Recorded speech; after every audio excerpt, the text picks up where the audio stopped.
wa ala alihi wa sahbihi wa mawala la hawla wa la quwata illa billah.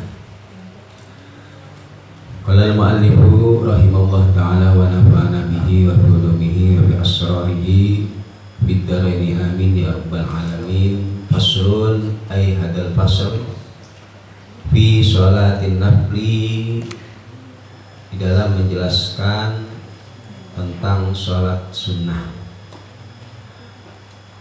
Ya Allah ya Karim, bismillahirrahmanirrahim. Wahwa adapun naflu lugatan secara bahasa itu az-ziyadatu, makna tambahan, makna bertambah. Jadi nafal atau sunnah secara bahasanya artinya adalah bertambah. Wa syar'an adapun nafal secara syar'i, wa syar'an adapun nafal secara syar'i itu mah khabarnya perkara. Itu mah perkara yusabu yang dibalas. Apa ala fi'lihi, fa'il naibul fa'ilnya. Apa ala fi'lihi karena mengerjakan ma, wala yu'aqabu dan tidak disiksa. Apa ala tarkihi karena meninggalkan ma.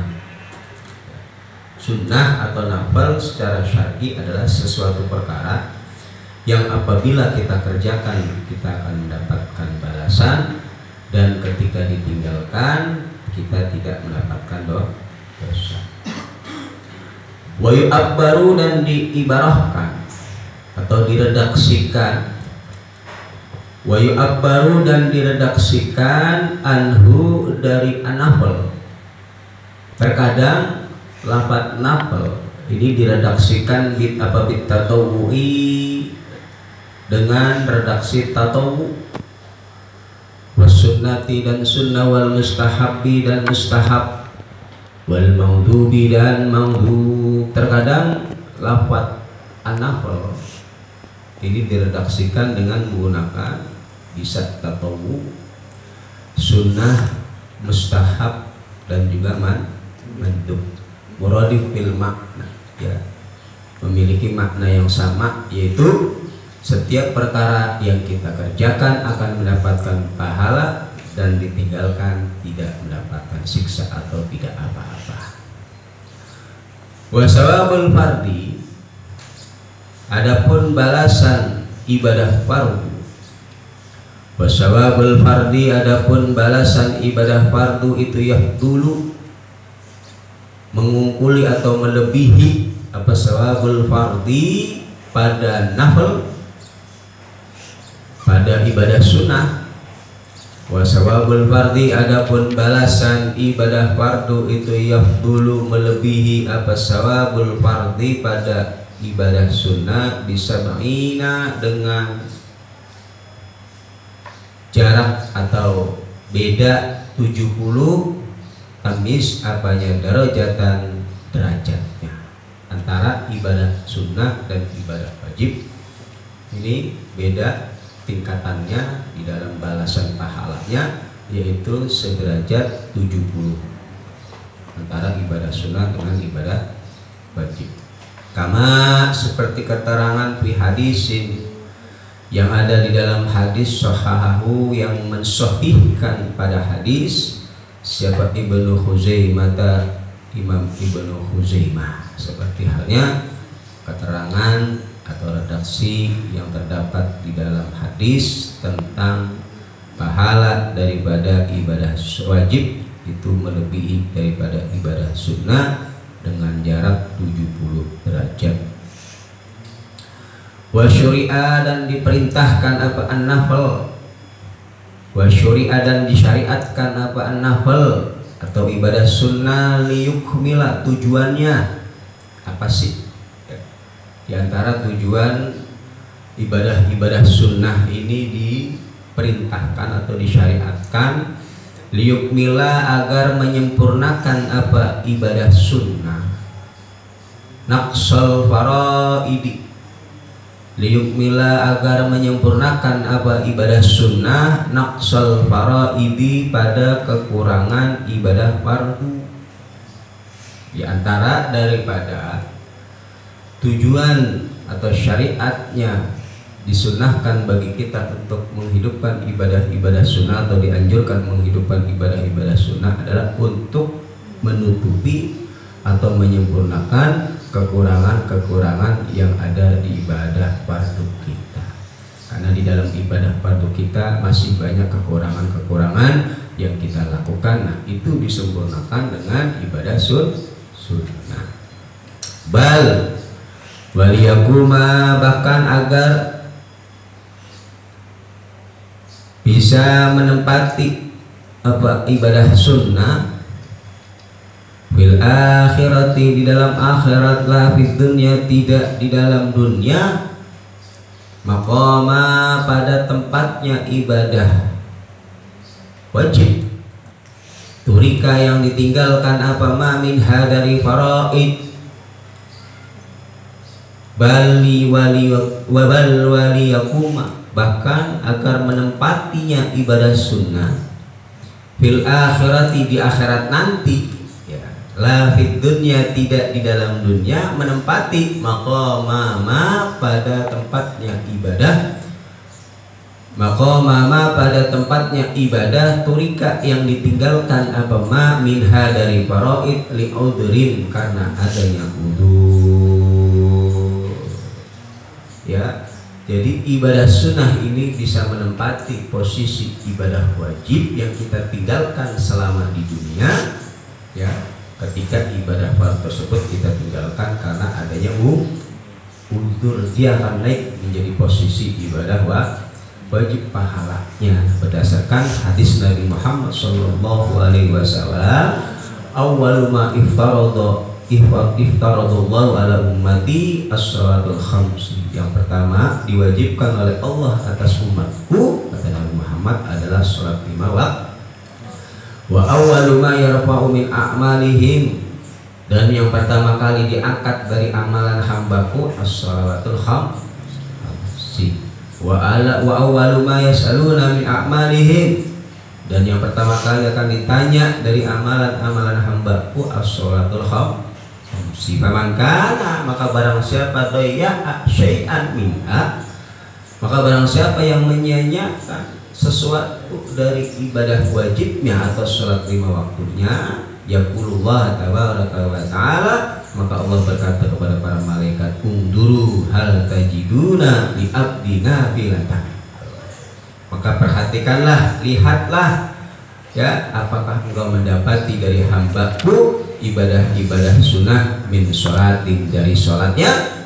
Kata Allah Subhanahu wa ta'ala, tatimuna biha ma naqasa minal fariidah, maka sempurnakan dari yang kurang dari ibadah fardunya dengan ibadah sunnahnya. Begitu juga di dalam ibadah puasa. Wangduru fi siyami abdi syahrul ramadan, wa in kana daya syai'an minhu fangduru hal tajiduna li abdi nafilatan min siyamin yatatimuna biha ma naqasa minas siyam. Ini pernah kita bahas di dalam pembahasan waktu bulan Ramadan, yaitu kitab Irsyadul Ibadah, bahwa ibadah sunnah ini akan menempati posisi ibadah wajib di akhirat.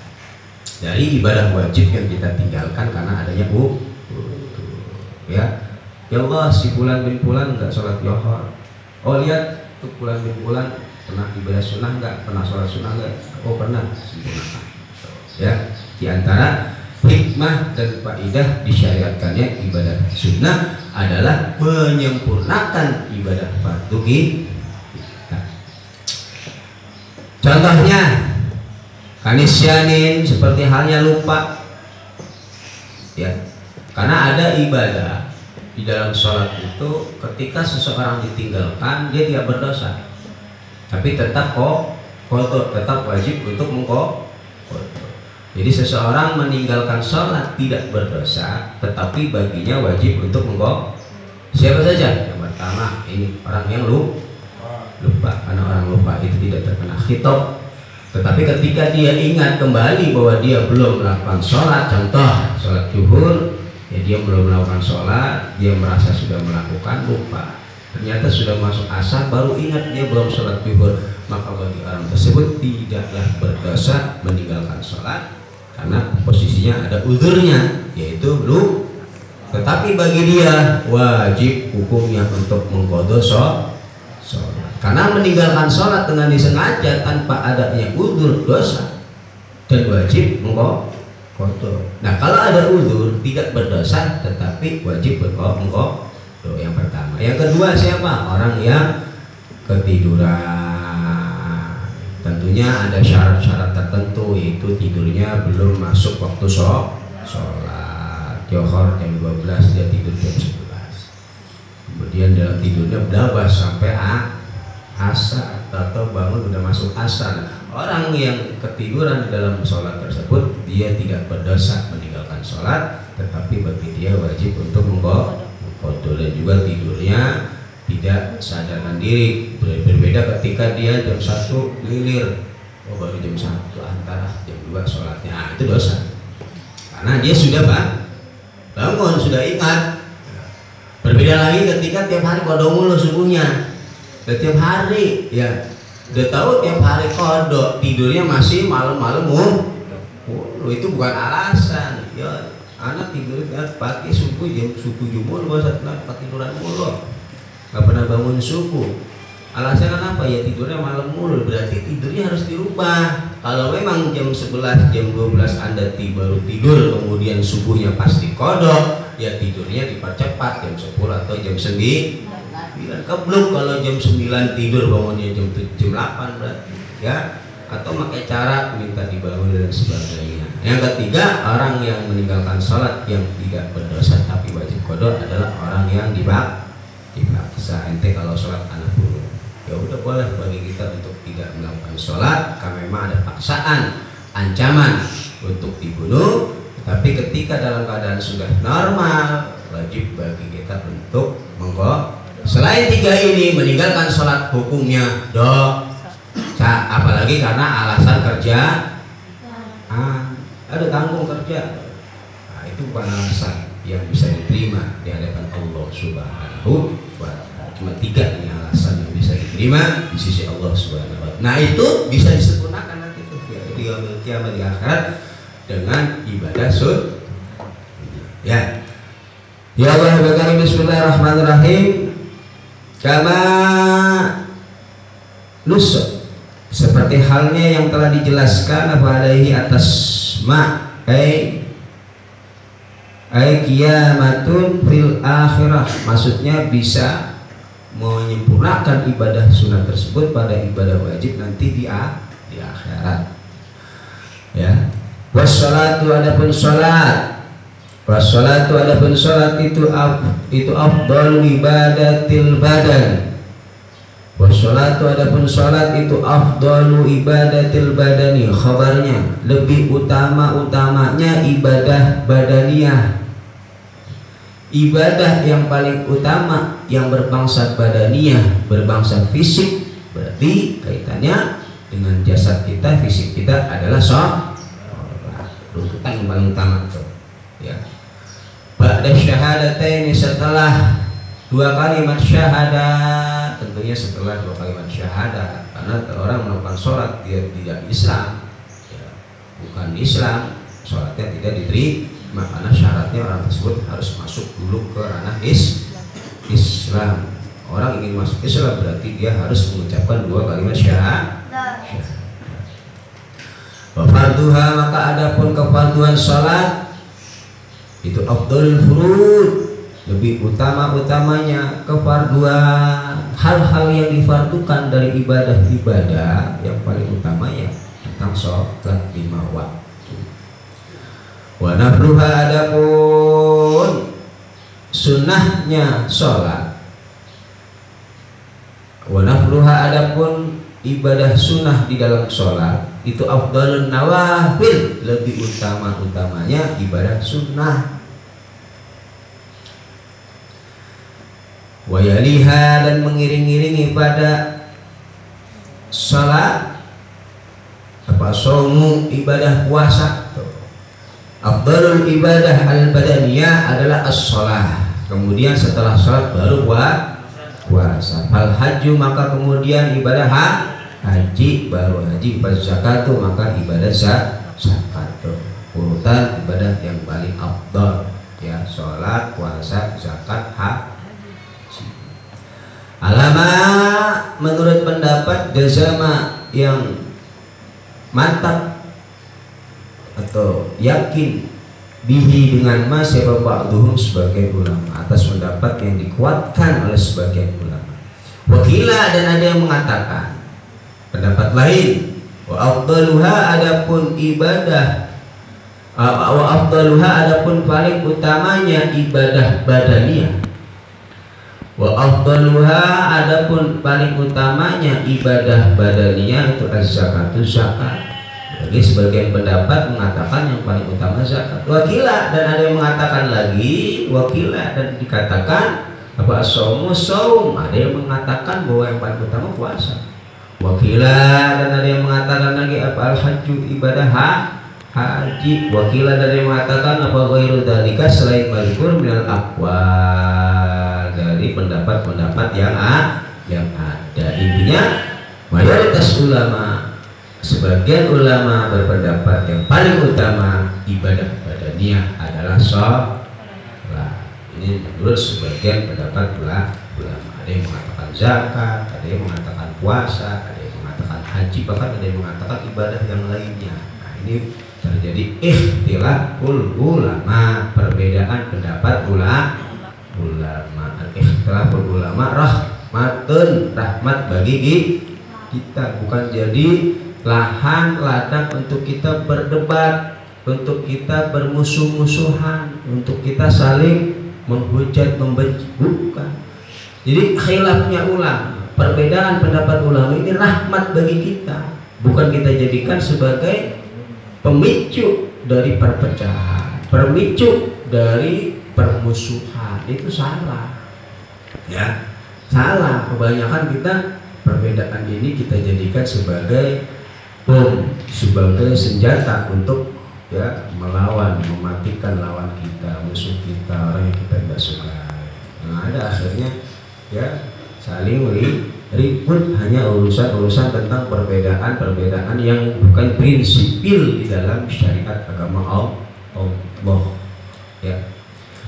Wal khilafu adapun khilafnya ya, di dalam permasalahan ini itu bil iksari di dalam memperbanyak min wahidin dari satu ibadah, ai urfan secara urfi, ma'al iktisari beserta menyeringkas al-akidi atas perkara yang lebih kuat minal akhiri dari yang lainnya. Nah, ini perbedaannya dalam masalah memperbanyak antara satu ibadah dengan ibadah yang lainnya. Wa illa ya, apabila tidak aku ucapkan wal khilaf bil iksari min wahidin ma'aktisari al-akid, ya tidak sah, maka tidak sah perbedaan ini ya. Fasaumu yamin maka adapun puasa satu hari, fasaumu yamin maka adapun puasa satu hari itu afdalu lebih utama min rak'ataini daripada salat 2 rakaat. Fasaumu yamin maka adapun puasa satu hari itu afdalu lebih utama min rak'ataini daripada salat 2 rakaat ya. Ikhtilafnya di dalam segi kesarnya antara meringkas ibadah sunnah tersebut. Wassalatun nafli dan adapun salat sunnah ya Allah dibakari wassalatun nafli adapun salat sunnah itu kismani dibagi menjadi 2 ya. Jadi secara global salat sunnah itu dibagi menjadi 2. Kismun adapun satu bagian itulah tusannu tidaklah disunahkan. Kismun adapun satu bagian itulah tusannu tidaklah disunahkan lahu bagi bagian ini, bagi kismun apa jamaatun berjamaah ya. Jadi secara global salat sunnah itu dibagi menjadi 2. Yang pertama yaitu satu bagian yang mana di dalam mendirikannya ini tidak disunahkan untuk berjamaah. Contohnya karawatibah seperti sholat sunnah rawatib. Itu yaitu sholat-sholat yang mengiringi sholat 5 waktu. Itu tidak disunahkan untuk berjamaah. Wahia adapun rawatib, ya, itu mah sholat takti yang akan datang apa mah anifan sebentar lagi akan kita jelaskan tentang sholat sunnah rawatib anifan dekat sebentar lagi. Maksudnya seperti itu. Titik. Yusannu disunahkan. Yusannu disunahkan lil akhbari karena beberapa hadis as-sahihati yang sahih apa akhbar, as-sabitati yang tetap fis sunani di dalam kitab-kitab sunan, ya, kitab-kitab hadis. Apa yang disunahkan? Yusannu disunahkan apa arba'u raka'atin, 4 rakaat qabla asrin sebelum sholat asar. Nah ini kita akan membahas tentang sholat sunnah rawatib. Itu sholat-sholat yang mengiringi pada sholat fardu. Apa aja yang disunahkan di dalam sholat rawatib ini? Yang pertama yaitu 4 rakaat sebelum sholat asar. 4 rakaat, ya, 2 boleh. Wa arba'un dan 4 rakaat qabla zuhrin sebelum sholat zuhur. Yang kedua 4 rakaat sebelum sholat zuhur. Ba'dahu dan setelah zuhur, 4 rakaat setelah zuhur. Oh nih, 4 rakaat sebelum asar, 4 rakaat sebelum zuhur, 4 rakaat setelah zuhur. Warak'atani dan 2 rakaat ba'da maghrib setelah sholat maghrib, ya, 2 rakaat setelah sholat maghrib. Wanudiba dan disunahkan apa wasluhuma, mewasalkan pada rak'atani ba'dal maghrib bil fardi dengan sholat fardu. Wala yafutu dan tidaklah hilang fadilatul wasli keutamaan mewasalkan, menyambungkan, ya, keutamaan mewasalkan ibadah sunnah ba'diyah maghrib dengan sholat maghrib ini tidak hilang bi'ijyani sebab mendatangkannya musolli qablahuma sebelumnya, ya, rak'atani adzikra pada pikiran al-maksurah yang disyariatkan atau diriwayatkan ba'dal maktubati setelahnya sholat maktubah. Jadi keutamaan mewasalkan ba'diyal maghrib dengan sholat maghrib ini tidak hilang diselingi dengan pikiran-pikiran al-maksur, pikiran-pikiran yang diriwayatkan oleh Nabi yang disunahkan setelah sholat 5 waktu. Apa saja pikiran-pikiran al-maksurah? Seperti istighfar, kemudian apa lagi, ya, tahlil, tahmid, takbir ditutup dengan doa misalkan, ya, itu tidak menghilangkan keutamaan wasal di dalam menyambung sholat ba'diyah maghrib dengan sholat maghrib. Wa ba'da isya'in dan disunahkan setelah sholat isya raka'atani 2 rakaat khafifatani yang ringan keduanya. Wa qablahuma dan sebelum maghrib dan isya, ya. Ba'da isya'in dan disunahkan setelah sholat isya raka'atani 2 rakaat khafifatani yang ringan kedua-duanya. Wa qablahuma dan sebelumnya maghrib dan isya. Wa qablahuma dan sebelumnya maghrib dan isya. Jadi sholat sunnah qabliyah maghrib dan qabliyah isya ada, ya. Illam yastagil, tetapi apabila tidak disibukkannya si syakhs, ya, orang tersebut bihima, ya, dengan rak'atani qablahuma. Ya, illam yashtagil, apabila tidak disibukkannya si musolli atau si syakhs bihima dengan rak'atani qablahuma an ijabatil muadzini, dari menjawab muadzin. Kalau dia disibukkan dengan menjawab muadzin, ya berarti nggak perlu dia melakukan sholat sunnah qobliyah maghrib karena waktunya mepet. Habis jawab muadzin masih ada waktu nunggu imam, ya udah sholat sunnah nggak apa-apa, tapi khafifatani, yang ringan, jangan lama lah. Ini ada qobliyah maghrib lama bener, waktunya udah mau habis, ya nungguin jamaah, datang sholat sunnah, datang belakangan sholat sunnah, datang belakangan lagi sholat sunnah. Kapan jamaahnya maghrib? Keburu waktu habis. Yang ada membuat hati orang gerundeng, ya datang sholat sunnah, udah sholat sunnahnya lama bener kan gitu, membuat orang hatinya menjadi tigalah dosa. Man a'ana ala maksiatin kan gitu, ya walau bisa trikalimatin karena syirikan.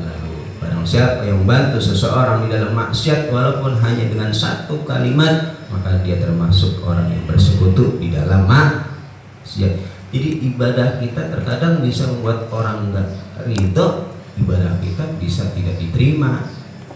Ya, ibadah kita tidak diterima karena membuat orang sakit hati atau orang terganggu. Nah, ini baik karena maka apabila adanya itu bainal adzani, di antara adzan wal iqamati dan qomat, apama waktu yasa'uhuma, yang muat apama pada rak'ataini qablahuma, ya fa'alahuma. Jawabnya jawab ingkana syarat.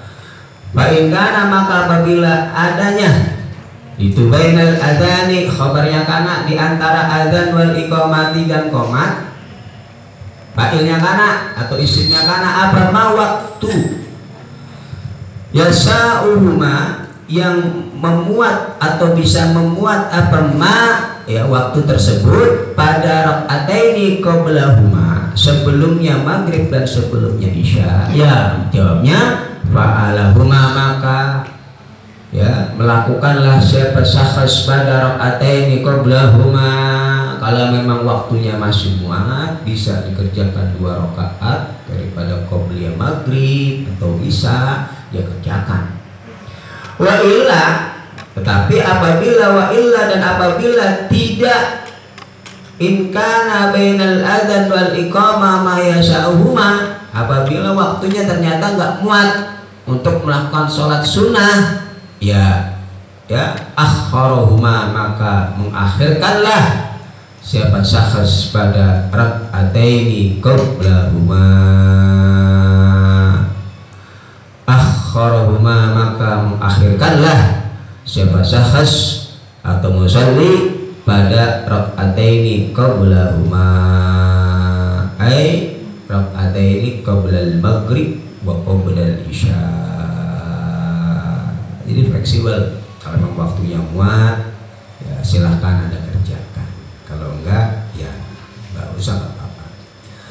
Kemudian lagi warak'atani, dan 2 rakaat qabla subhin, sebelum sholat subuh. Waisanu, dan disunnahkan apa takhfifuhuma, meringankan rak'atani qabla subhin. Ya jangan lama-lama. Sunnahnya itu diringankan. Wa qiraatul kafiruna, dan membacalah siapa musalli pada surat al-kafirun dalam rakaat pertama, wal ikhlasi, dan surat ikhlas dalam rakaat yang kedua, kulhu bihima, di dalam rakaatani qabla subuh, di khabari muslimin, karena berdasarkan dengan hadis di riwayat Imam Muslim wa ghairihi, dan selainnya Imam Muslim, rak'atanil fajri khairun minad dunya wa ma fiha, bahwa 2 rakaat fajar, berarti sebelum subuh, itu lebih utama daripada dunia dan seisinya. Wal khabaril Baihaqi, la yuhafidhu ala raqatil fajr illa awwab. Qala fi nihaya wa lahu fi niyat kaifiyatu sunnatus subhi wa sunnatul fajri ya ila awwab. Banyak keutamaan-keutamaan dari pada sholat sunnah fajar. Di antaranya lagi Allah akan membangunkan di surganya nanti adalah bangunan yang mewah. Man sholat ya lam yakunin Nabi sallallahu alaihi wasallam ala syai'in tawafil asyaddu minhu. Tidaklah Nabi Muhammad sallallahu alaihi wasallam yang lebih bersemangat, lebih serius dalam melakukan ibadah sholat sunnah daripada ibadah 2 rakaat sebelum fajar. Ta'ahadu ala raka'atainil fajri ya. Wallahu karim wa warada, dan datang juga aidan sama seperti halnya qiraatul kafirun wal ikhlas ya. Riwayat yang lain mengatakan fihi ma di dalam rakaatani qabla subhi apa alam nasrah laka sadrak, ayat alam nasrah laka sad wa alam tara kaifa fa'ala rabbuka bi ashabil fil.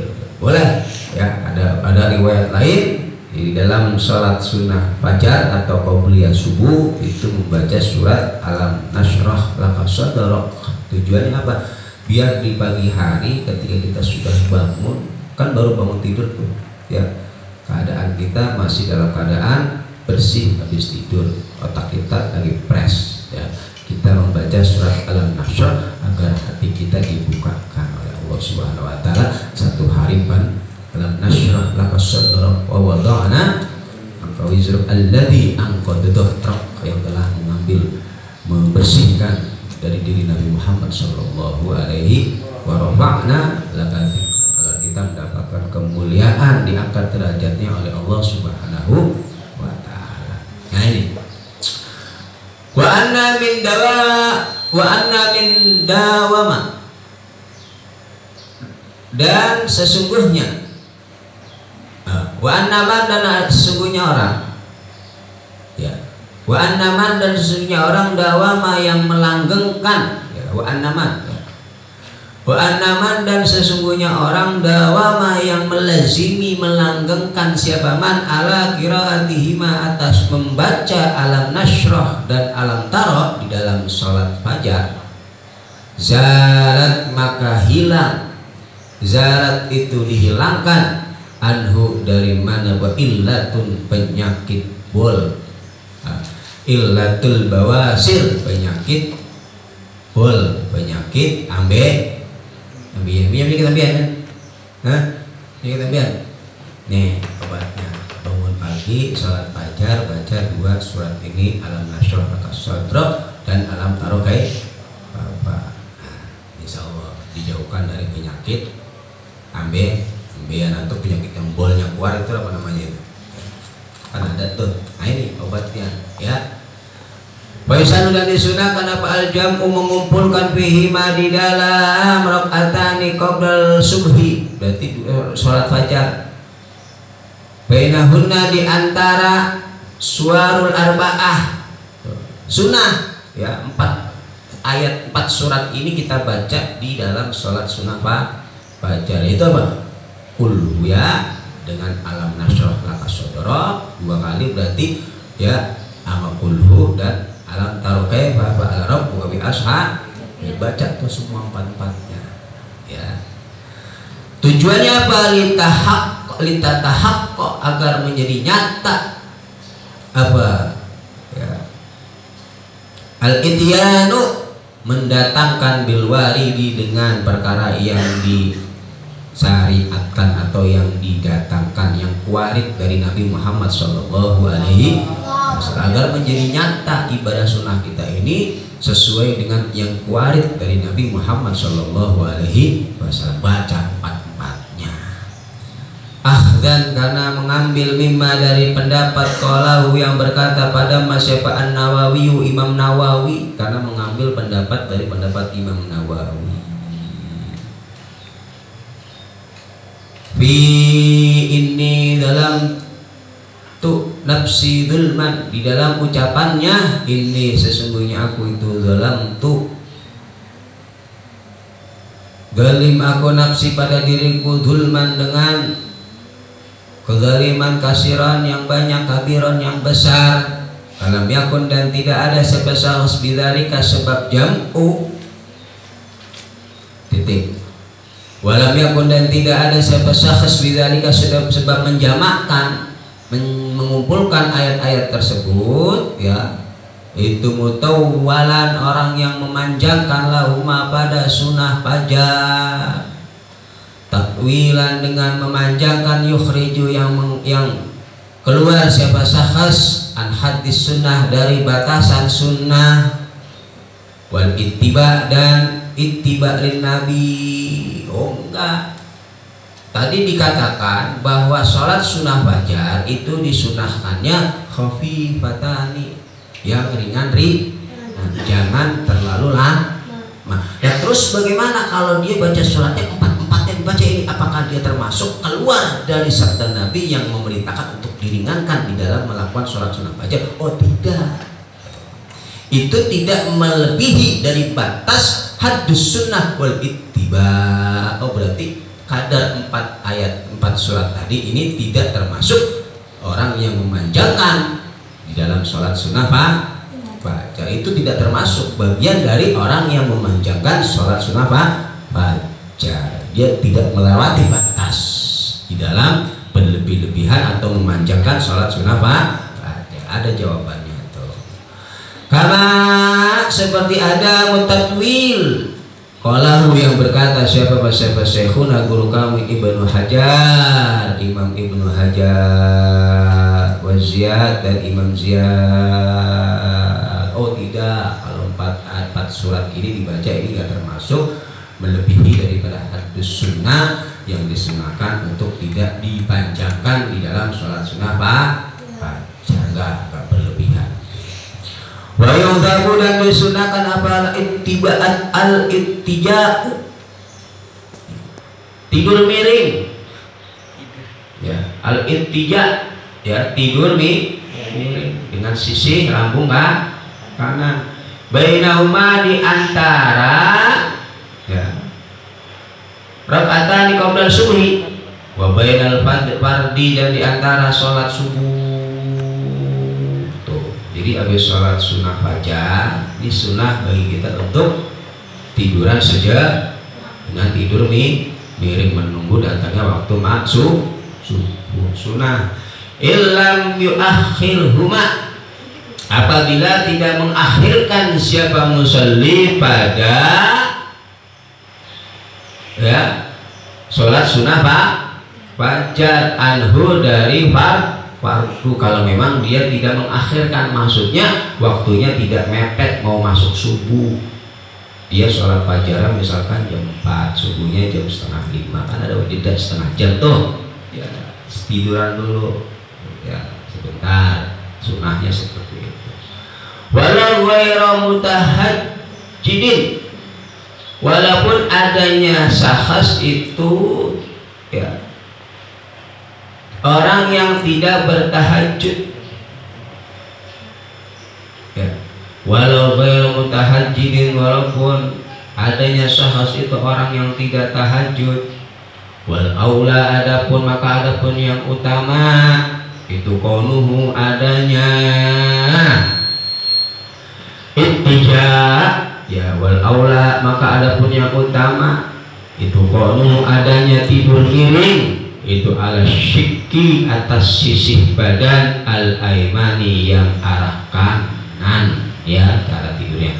Fa'ilam yarid maka apabila tidak mendatangkan siapa sahas dalika pada ittija tidur miring, kalau memang dia nggak mau tidur miring takut kebablas, fa'ilam yarid maka apabila dia tidak mendatangkan dalika pada tidur miring, ya fasolah maka memisahlah siapa sahas binahwi kalami dengan semisal ucapan atau tahawulin atau berpindah posisi. Kalau memang nggak pengen tidur miring takut ketiduran, ya baca sholawat ke, baca istighfar ke, atau jalan-jalan sejenak sebentar nunggu masuk waktu subuh.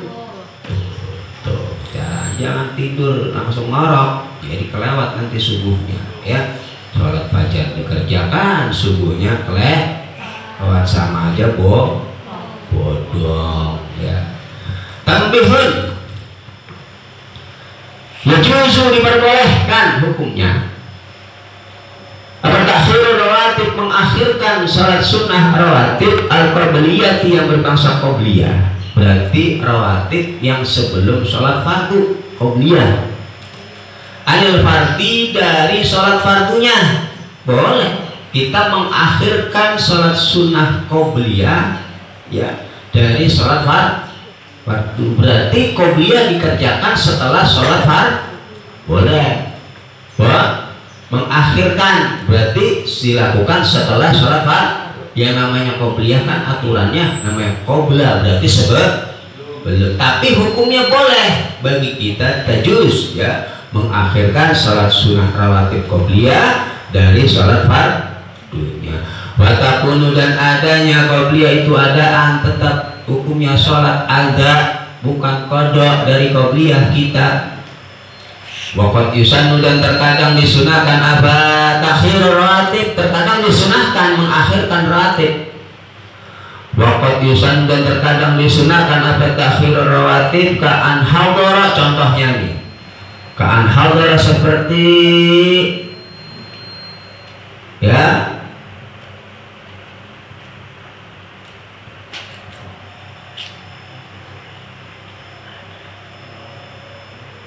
seperti mendatanginya ya musolli pada jamaah, salat berjamaah. Ka'an hadara seperti mendatanginya musolli pada salat jamaah. Wassolatu hale adapun salat jamaah itu tuqomu sudah dilaksanakan. Kita datang terlambat, salat Zuhur mau jamaah, datang belum qobliyah datang tahu-tahu jamaah sudah didirikan atau sudah dilaksanakan. Nah ini maka bagi kita boleh mengakhirkan qobliyah yang kita lakukan, langsung aja ikut jamaah, jangan langsung melakukan qobliyah dulu tapi langsung ikut jamaah. Nah nanti qobliyahnya kita akhirkan, seperti halnya ka'an hadara seperti mendatanginya kita pada sholat jamaah. Wassolatu adapun sholat jamaah itu tuqomu sudah didirikan ya. Maka bagi kita boleh atau sunnah malah hukumnya mengakhirkan sholat sunnah rawatib qobliyah. Au qarubat atau sudah dekat atau iqamatuha didirikannya sholat jamaah ya. Udah mau sholat jamaah, kalau kita sholat ketinggalan ini jamaah, udah tak qobliyahnya setelahnya saja diakhirkan. Bihaisu gambarnya bagaimana? Bihaisu lawishtagola dengan sekiranya apabila disibukkannya sahas atau seseorang tersebut biha dengan qobliyah ya futuhu maka akan hilang bagi sahas apa taharrumul imami takbiratul ihramnya imam. Kalau dia disibukkan dengan sholat sunnah qobliyah ternyata dia tidak mendapati takbiratul ihramnya imam, maka dia tetap disunahkan untuk mengakhirkan sholat sunnah qobliyah untuk mendapati takbiratul ihramnya imam. Nih perhatikan, kebanyakan kita sholat sunnah dulu, imamnya udah takbir, dia tinggalin dulu tuh qobliyahnya, nanti bisa diakhir. Kan yang penting kita bisa mendapati takbiratul ihramnya itu kita cari dulu. Wa yukrahu maka dimakruhkan apa asyru'u melakukannya musolli fiha di dalam qobliyah, maka makruh hukumnya kalau seperti itu.